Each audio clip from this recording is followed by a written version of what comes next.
Hey, it's Raymond here at the UMI Race Shop. Today we're going to be talking about the UMI 3031 lower A-arm. Fits GM G-body like Monte Carlo and Grand National, 3rd gen Camaro, and also S10 pickup truck.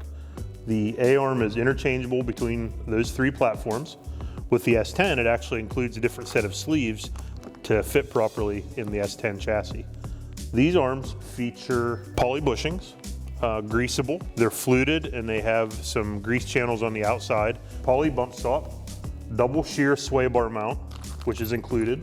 So the double shear rod end goes in here, and then it has the regular poly bushing on top to fit factory or UMI sway bars.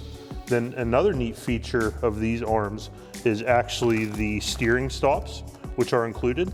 We have two different steering stop heights. They go here.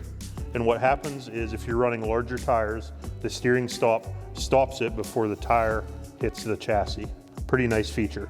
So these are obviously USA made tubing, built in-house here at UMI Performance, and they're a great upgrade for your G-body, F-body, or S10 pickup truck.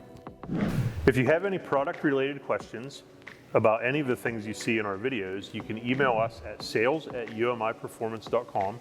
And if you have any technical questions, we're always available at support@umiperformance.com.